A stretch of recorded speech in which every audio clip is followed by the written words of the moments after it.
Imagine waking up, right? But your body just completely refuses to respond. Oh, that is immediately terrifying. Right. You are entirely paralyzed, stripped of all your own motor functions, and your immediate environment is just this haze of hissing dials and like frantic mechanical adjustments. Yeah, you're just hearing technicians rushing around in a panic. Exactly. And as your awareness slowly sharpens, the context of all those sounds becomes clear. You are listening to people desperately trying to cool down a runaway nuclear reaction. But the really alarming part is where that reaction is happening. Right. It's not in some concrete containment building. It is happening inside your own physical body. It's just a profoundly claustrophobic and, disorienting scenario. Yeah. And it places you right at the absolute center of the text we're diving into today. Yes. So welcome to today's deep dive. We are exploring this really gripping science fiction excerpt titled Chernobyl online. Yeah, it's a piece of alternate history world building that really forces us to look closely at, well, the extreme limits of survival. Our central question for this deep dive is honestly a pretty dark one. What specific environmental and historical pressures would drive humanity to willingly transform its own people into these mechanized, radioactive monsters? Because survival in this text, it's not about outlasting the elements, it's about fundamentally surrendering to them. Right, and the scene opens in this subterranean facility called Silo 131. The narrator is just referred to as Comrade Soldier. Yeah, he doesn't even have a name. No name, just a title. And he's on an operating table undergoing emergency repairs. But they aren't, like, treating tissue or bone. They are servicing hardware that is grafted directly into his nervous system. And we really need to highlight the technicians here, the ones turning the wrenches. They have names that carry massive historical weight for anyone familiar with the real world. Dyatlov, Akimov, and Natalia. Yeah, those names immediately jump out at you. Right, which serves as this immediate heavy anchor for you as the reader. I mean, in our timeline, Anatoly Dyatlov and Alexander Akimov were the actual men in the control room during the 1986 Chernobyl disaster. Right, Dyatlov was the deputy chief engineer, and Akimov was the shift supervisor. Exactly. So by placing them here, operating on this cyborg soldier in a grim, underground mechanized bunker, the author is signaling that we have violently veered away from recorded history. We are operating in a reality shaped by a completely different historical pivot. Yeah, a huge one. So we have to trace the causality here, because you don't just end up with, cyborg super soldiers in an underground bunker by accident. Right, something went very, very wrong. There is a specific inciting incident that forced humanity into these silos. So the protagonist tries to orient himself by asking about the general secretary, assuming it's Gorbachev. And Dyatlov just corrects him so bluntly. He says Gorbachev is dead. The leader is General Secretary Boris Sherbina. And the crucial detail here is Sherbina's legacy in this timeline. Because in this reality, Sherbina intervened and actually prevented the explosion of Reactor 4 all those years ago. That is the fracture point right there. They completely averted the Chernobyl disaster. Yeah. And the text casually implies that this single victory, this successful prevention, somehow set off a chain of events resulting in a global nuclear holocaust. See, I need to stop you there for a second, because the logic of that feels completely inverted at first glance. It really does. If they mastered the reactor, right? If they successfully prevented a catastrophic meltdown, shouldn't that have ushered in an era of, extreme caution? You would think so. Or at least a golden age of clean energy? I mean, how do we get from we safely shut down the plant to the entire planet is a radioactive wasteland? Well, it comes down to the psychological mechanism of risk compensation, specifically applied to global superpowers. Okay, break that down for me. Think about it this way. The horror of Chernobyl in our timeline served as a massive glaring warning sign. It showed us the uncontrollable dangers of nuclear energy and, by extension, nuclear conflict. Right, it deeply humbled humanity. It was a wake-up call. Exactly. But in this timeline, they removed the cautionary tale. By succeeding where they should have failed, they basically bred this massive technological hubris. So they proved to themselves that the atom was perfectly controllable. Precisely. I mean, if you believe you have absolute infallible mastery over nuclear reactions, the whole concept of mutually assured destruction kind of loses its teeth. Because you think you can handle whatever happens. Exactly. You start believing you can wage a global nuclear war, manage the fallout, and actually win. They thought they could tame the apocalypse. Man, that is a chilling butterfly effect. And the physical state of their world really proves how disastrously wrong that assumption was. Oh, completely. I mean, Dyatlov mentions that 80% of the planet is now subject to radiation. 80%. That is a staggering figure. It really is. It forces you to completely redefine what human civilization even looks like. It means the total cessation of terrestrial life as we understand it. I mean, agriculture, open-air cities, even the simple act of just breathing unfiltered air, it's all gone. Humanity is now entirely a subterranean species. Right. They exist completely in sealed environments like Silo 131. And the text illustrates this loss so beautifully by having the protagonist recall Pripyat. Yeah, that part was heartbreaking. It really is. Because to us, in the real world, Pripyat is a ghost town associated with disaster. But to him, it was his home before the war, a place of sunlight, garden beds, neighbors. Yet when he asks about Pripyat now, Dyatlov casually informs him that it serves as the third post for the main defense. Yeah, just a military designation now. Right. It's swallowed in a deep night, absent stars, and completely in ruins. It's an active war zone. And this directly answers our central question of how this society even fights back in this reality. Because if the atmosphere itself is lethal, standard infantry is completely useless. Exactly. You can't just slap a hazmat suit on a soldier and expect them to hold a front line where 80% of the globe is saturated in radiation. No, the suit would fail.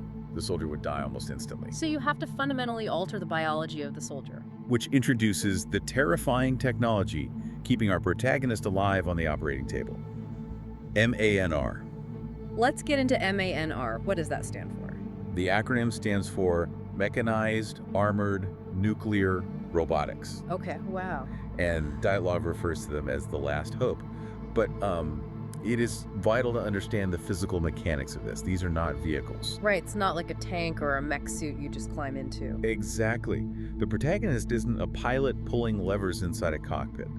The machinery and the human nervous system are intimately biologically integrated. The integration is so deep that the biological functions are entirely subservient to the mechanical ones. Like we see Natalia having to flood the reaction with coolant simply to keep the mechanical cores from overheating. Yeah, and Dyatlov warns that if the temperature spike, they will lose, quote, the mind of the comrade soldier. That detail really exposes the horrific physiology at play here. It does. The human cardiovascular system and the reactor's thermal regulation are effectively running on the same circuit.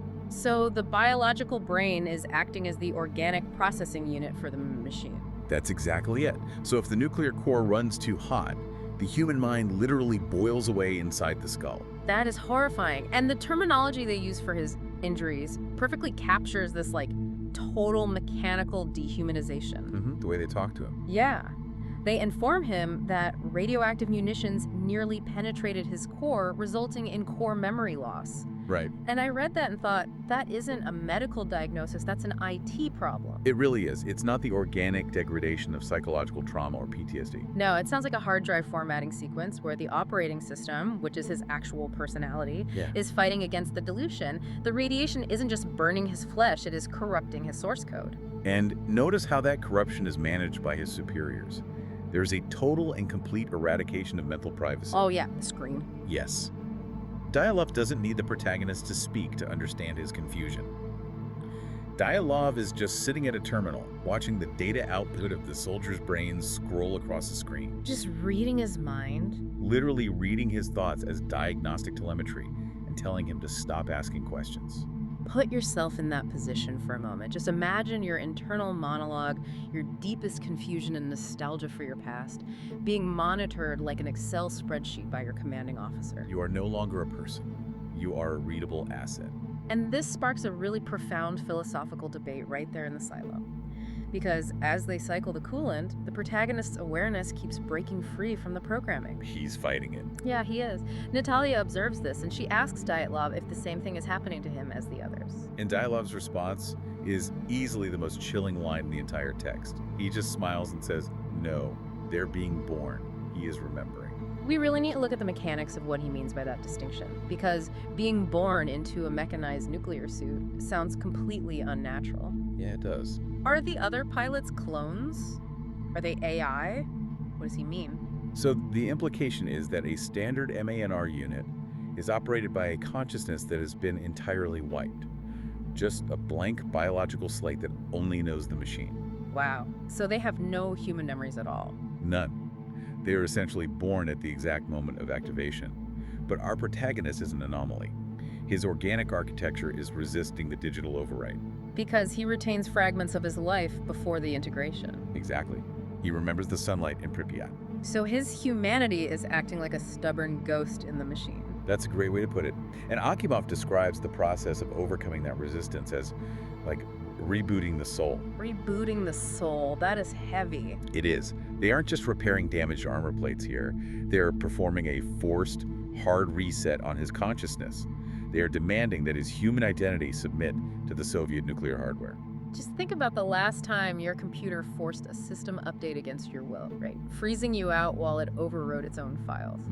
We've all been there. Now imagine that process happening to your own psyche. That is the cost of survival here. And Dialogue justifies it by stating they had to advance their capabilities to fight side by side with radiation, and those who couldn't lost. It is a ruthless Darwinian logic. Mutate into a weapon or go extinct. And we see the full realization of that forced evolution once the physical repairs are complete. With all 5 cores online, the silo technicians finally detach the protagonist from the mainframe. They return him to what they call full autonomy, and he begins his ascent to the surface. The transition here is wild. From the underground bunker to the surface battlefield, it's incredibly jarring. Oh, it really is. We move from the sterile psychological torture chamber underground into the visceral, blinding reality of an irradiated war. Yeah, he's ferried up this massive pillar. Right, and the moment he breaches the surface, his stabilizers engage and he just jets 50 feet into the air. The scale of the weaponization becomes undeniably clear right in that moment. It really forces a massive shift in perspective.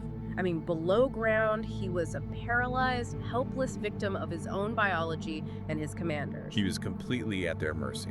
But above ground, hovering over the ruins of his former home, he operates as a literal god of war. And the visual mechanics of his body are stunning, but terrifying. Right. When he describes his chassis shimmering in various hues, he features this long blue rectangular mirror running down his center that bends light. Yeah, he's covered in black mirrors, stabilizing cannons.